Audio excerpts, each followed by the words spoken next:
Hey there, grab your coffee and let's talk business. How to grow it, how to sustain it, and how to harness the wonderful World Wide Web to do it.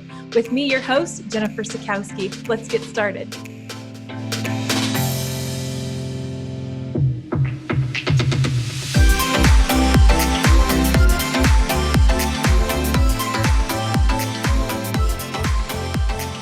Hey, so we are sitting across from, I like to say sitting across from, but technically I'm staring through the computer monitor to you. But I wish we were sitting across from each other. I know. I have Miss Kat Townsend of the Good Alliance with me today. Technically my first true guest recording. So I can't even tell you how excited I am. Like, for people who are seeing this, they can't see me rocking around and and leaning and moving and jiving. But for those that are going to catch it later on the YouTube channel, like, Kat is with me. Like, Kat, I put out the call. Hey, I need some guests. I know some really awesome people around the world. And this one beautiful friend who has a heart to do good in this world, she accepted the call and filled out my form, and like, here we are. So Miss Kat Townsend, tell me a little about your business and your story. Wow, hard questions right out of the gate. So as you said, I'm the founder of the Good Alliance. My business and my story. So I kind of feel in many ways I'm any one of us, and just kind of got to the point where I was frustrated that my work didn't have meaning, and I set about trying to do more work that had meaning, and it eventually became the Good Alliance. So we are an alliance of creatives, solopreneurs who want to do work that means something, that makes a positive difference in the world. So we work with clients, socially motivated entrepreneurs around the world who are setting up businesses that solve some sort of social issue, whether they're just helping individuals change their lives or helping families or communities, or even bigger than that. Then we use our talents, which are typically on the ickier side of just branding and marketing and all of that stuff, and we use them for good so that those people can actually get further along and creating the impact that they want to make. Phenomenal. And you shared with me a blog from way back when of a video that you did. I had no idea. Can you share about the journey that you took about running for a cause, basically? You took some time off. You put a video together about it. Like, just tell our audience a little bit about it, because I was impacted. That video, right. Mm-hmm. So where do I even start with that? I can't even remember what year it was. It must have been 2006, maybe. Oh, maybe not. And that year I've been doing a leadership program, and I've been starting to get a lot more conscious of the contribution I was making in the world. And although in my day job I was out there, I was working as a brand consultant, I was working with big global brands in the city of London. I was doing all right. I was making some decent money, and I was pretty good at what I was doing. But I was very conscious that I wanted to contribute more. And I started donating to charity, investing in programs such as Kiva, where you lend money to up-and-coming entrepreneurs in developing countries. And I just had this feeling like I had to do something. Particularly at that time, the refugee crisis was really coming to everyone's awareness, the scale of the refugees moving out of Syria across Europe. And I was just appalled watching this on the news and feeling so impotent in terms of my impact. So I had this brainwave that I would do something big, right? So yeah, I can only dedicate a little bit of time to it, but I'm just gonna, in my spare time, I'm gonna run across the country. And I literally at Christmas one year, instead of as most Londoners head to the airport and fly out to their different destinations, I put my running shoes on, strapped a teensy tiny little backpack on my back, and ran from London to Holland and live blogged the whole thing under the guise of fleeing the country on foot, because it was just amazing to me that people can travel, like human beings can be shifted out of their own lives, from their homes, in such a terrifying, because of such a terrifying circumstance, they have to flee their homes, take their family, all of their belongings, their possessions, travel across whole countries, across whole continents. And I just can't imagine what that must be like. So I was trying to raise awareness for that. And it was the biggest thing I'd ever done to that stage. I ran for 6 days straight through mud and cold, this is December in the UK. And it was huge. And probably the best thing that came out of that was actually that I raised jack all money. So here I was thinking I was going to make all of this impact. I was going to raise money for the UN Refugee Organization. I was live blogging it. I had lots of people going, yeah, Kat, you can do this. And lots of people following the journey. And in the end, I actually raised less money for that charity than I actually spent doing the bloody challenge. And it was, oh man, when I realized that was such a heart sink, this huge thing that I had done, it was such an abject failure. And it really got me, it forced some introspection. And that was really when the Good Alliance was really founded, because I went back to work after that. And I was working on a project, which I won't name who the client was, but we were lobbying the EU government to change some regulations, which I sort of just had this moment going, oh my goodness, how did I get here? I was like, okay, this has got to change.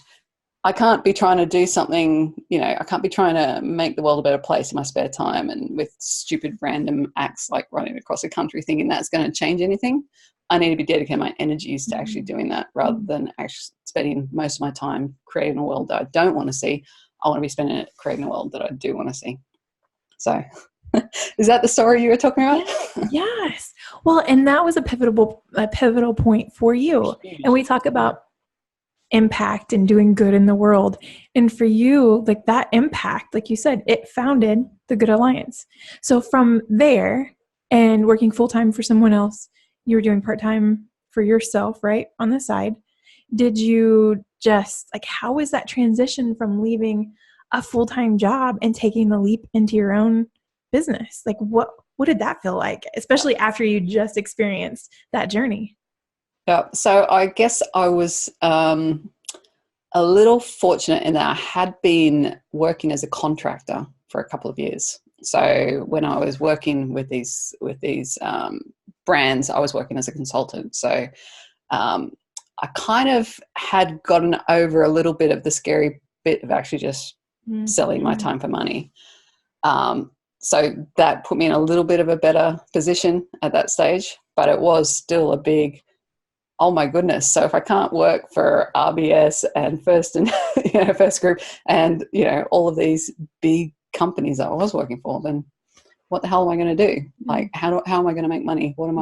So it became a whole exercise in me going, okay, so my talent's in branding. How do I package up what I want to do here so that I can do it smart and actually get further and create a bigger impact than I would have otherwise. So.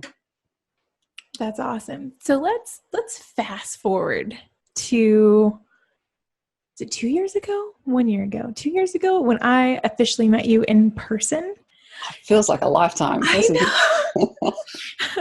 I know. Okay, so a little backstory is we accepted the call in a very awesome WordPress community with freelancers, small business owners, but it was all centered around WordPress. And I know that when that call came out to do a mastermind, and that was the first time that they did, I was like, I need to do this. This is a no-brainer.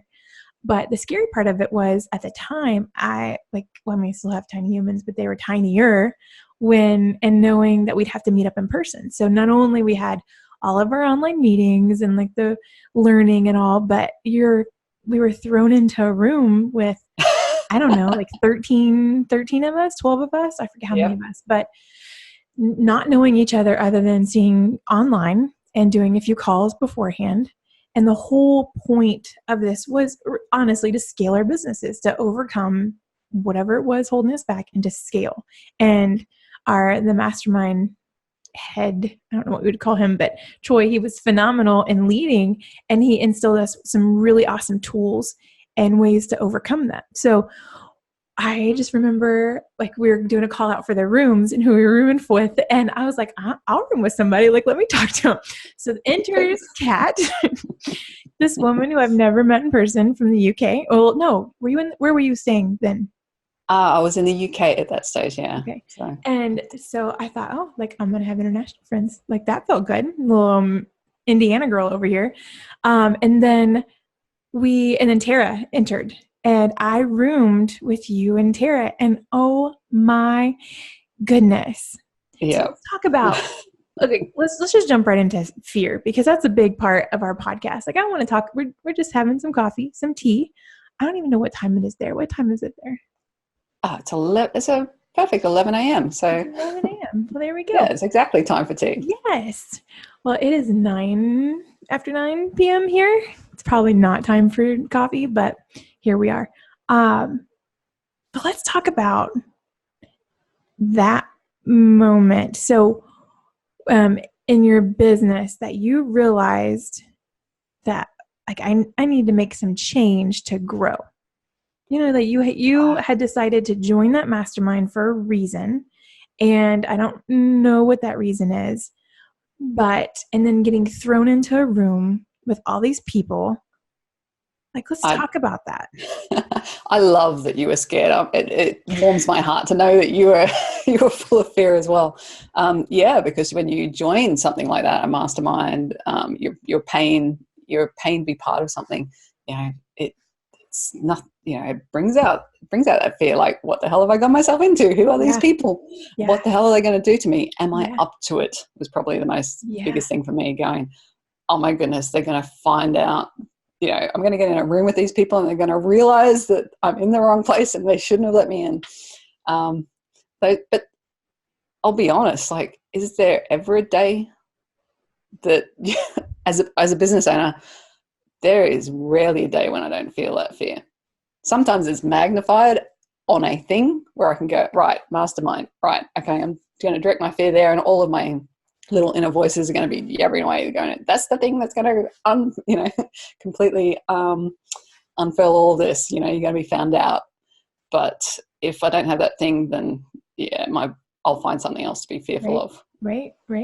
Yeah. And for me, I know like that was a big part, because for me, stepping into something like that, because I never done that before, was opening myself up to like something bigger than me in business and being able to learn. But also, like, I'll be honest, like I was going through a major identity crisis during that time. Like I just had our second child, like Evelyn came in this world, that girl. And it was like, I was like, I know I need to be in business and, all these things. And I just needed to be centered and focused on what I'm doing with Raney Design and who I am with Raney Design.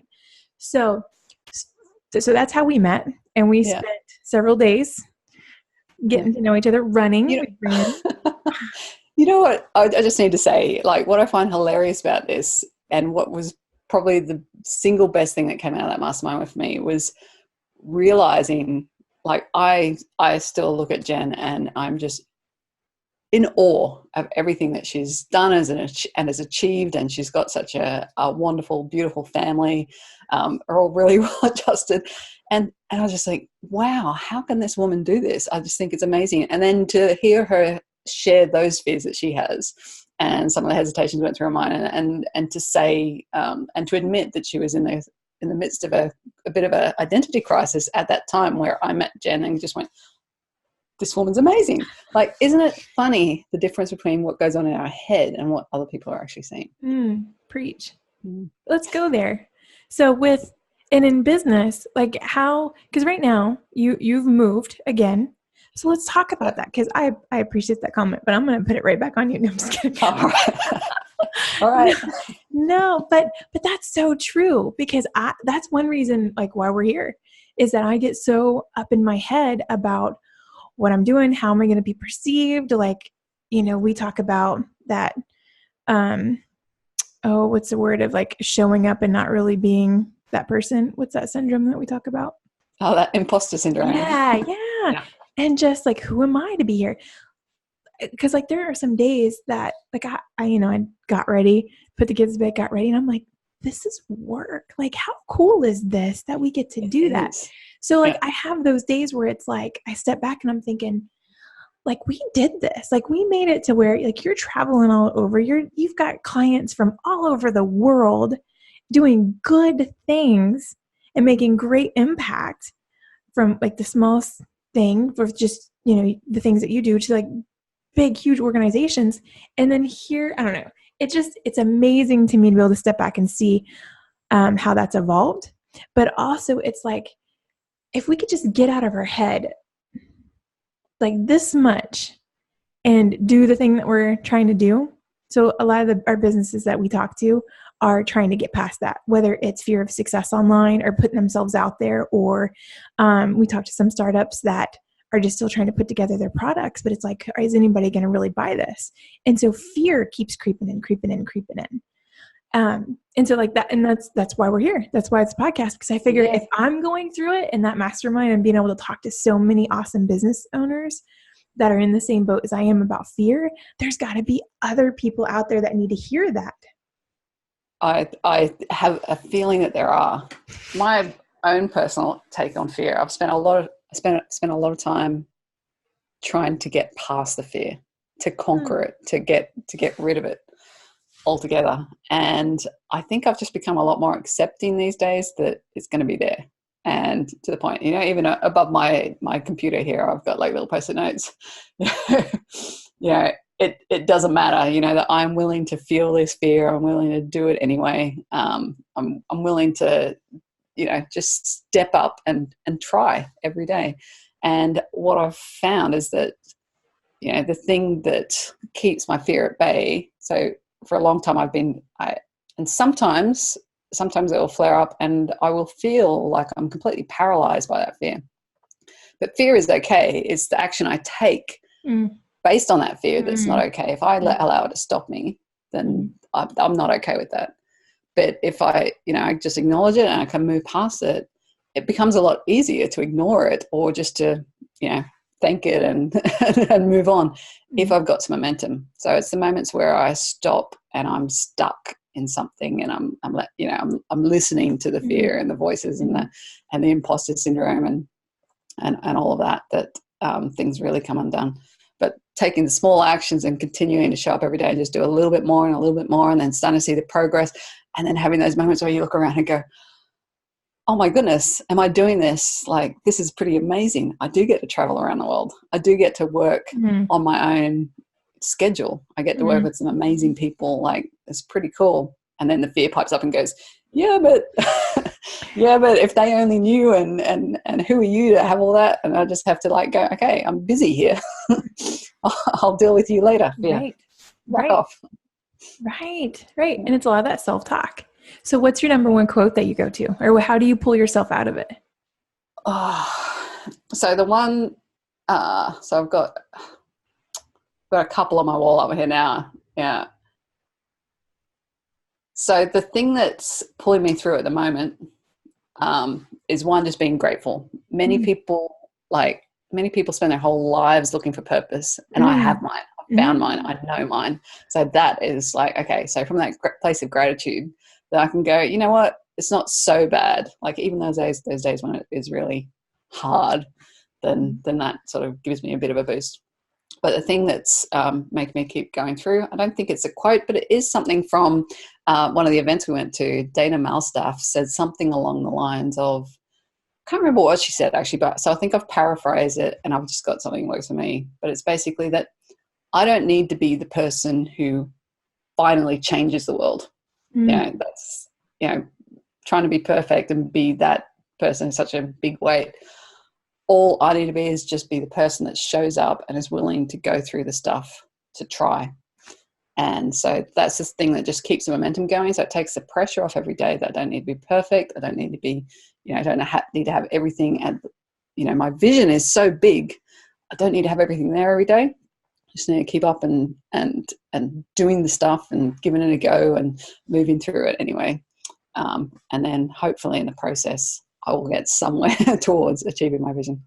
So not sure how profound that is for anyone else, but it's kind of working for me. The dodgy orange Post-it note on my wall.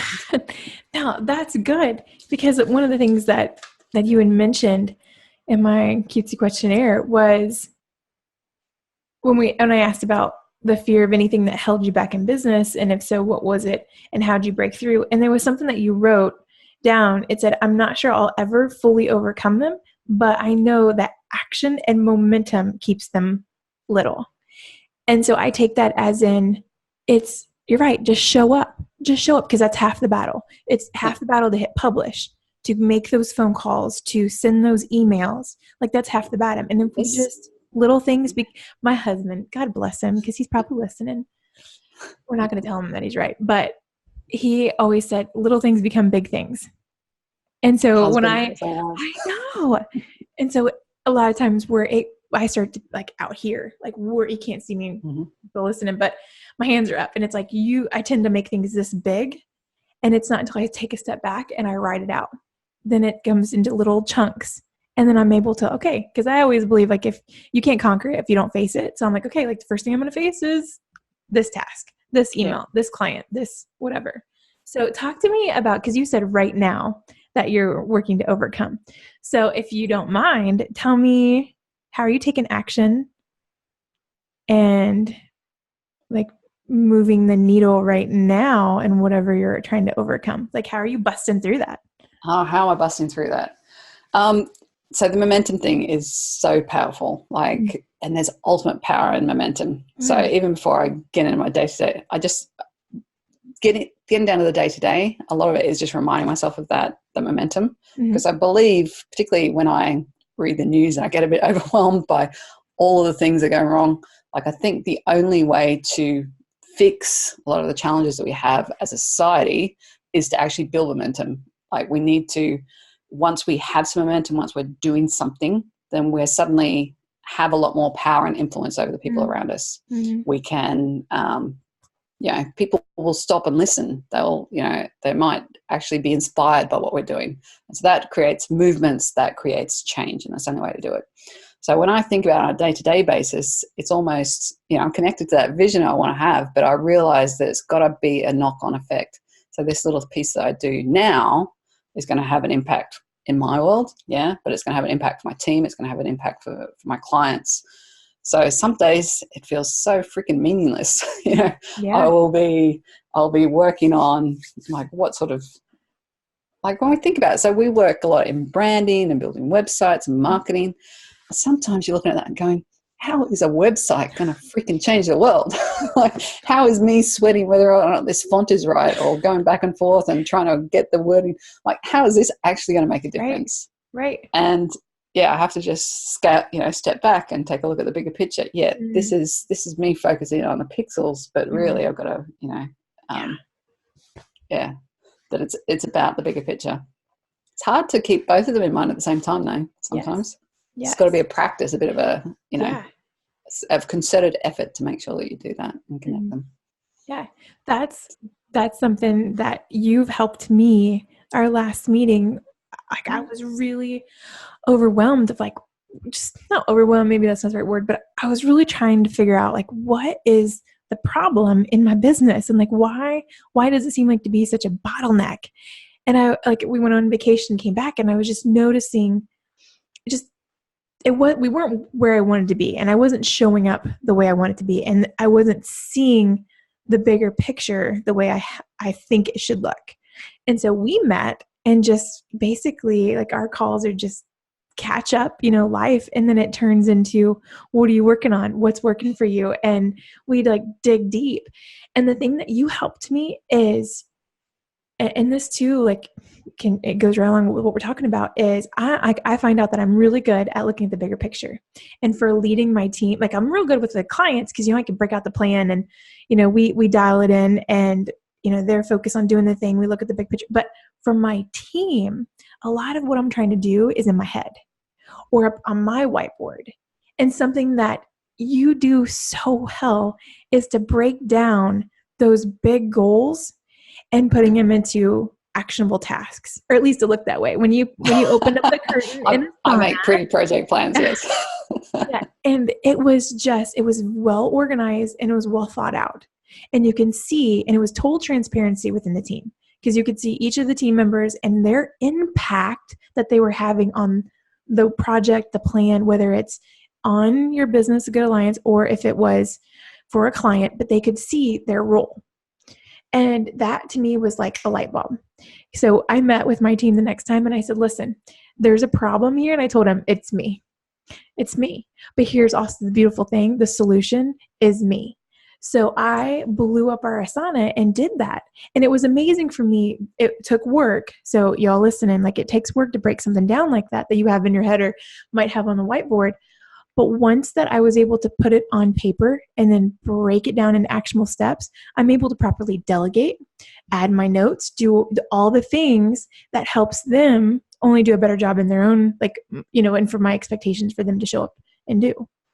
So that was huge. That was a huge takeaway from me and helping me just take bite-sized chunks of the big goals that I'm trying to accomplish.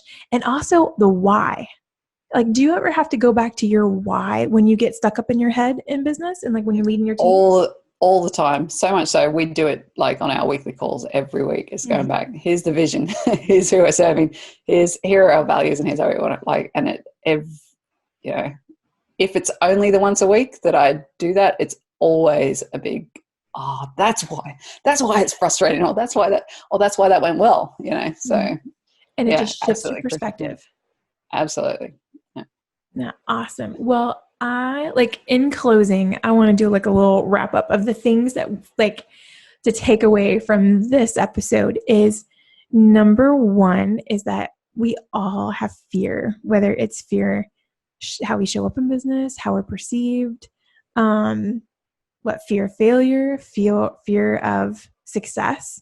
So once again, I'm hammering that nail, like this whole, however long. Yes. If you're feeling fear, you're not alone. Right. Yeah, we're all dealing with that bugger. Right. And maybe you're not doing it right. I'm just going to put that out there. If you don't have some kind of fear or you're not comfortable, or if you're comfortable and doing the thing that you may not be doing this thing right. And then 2 is chunking them down into bite-sized pieces. Little things become big things. Yeah. Well, I think start with the why and then break it down. So why are we doing this? And then if you can break it down into the small actions after that, then it brings that small piece that you're going, why the hell am I doing this? Back into context. Yeah. Yes. And then pushing the gas pedal, building your momentum and keep moving forward because there's power in momentum. Absolutely. And, I think there's something you said just a minute ago that I think is really important to remember too, is that we can be the weak point in our business. Like as business owners, the business is going to be so influenced by us. Maybe we bring the challenges, but we also bring the solutions. We are the biggest asset we have in our business. Yeah. So don't get so hung up in how you, if I'm a terrible manager, I hate that about myself. I can't, but actually the other skills I bring are so much more valuable than that thing. So let up on yourself. Just give yourself a go. Eat the pie and just keep moving. Absolutely. Awesome. Well, Kat, thank you so much for being a part of Raney Talks. I'm so excited to have you here, and I thank you for your time. And I'll make sure to drop in if you want to check out the awesome things that the Good Alliance and Kat Townsend and her team are doing. Go to thegoodalliance.org. Yeah, looking forward to seeing you all. Ladies, thanks, Jen. You take care. Bye-bye. Bye. A huge thank you to Mark Levander of Mark Levander Productions for sponsoring season 1 of Raney Day Talks. It truly is because of Mark that we're able to put these podcasts and our YouTube channel and a lot of our videos and logo animations together. So if you're interested in launching your own podcast or need work with photography or videography, please contact Mark through marklevanderproductions.com.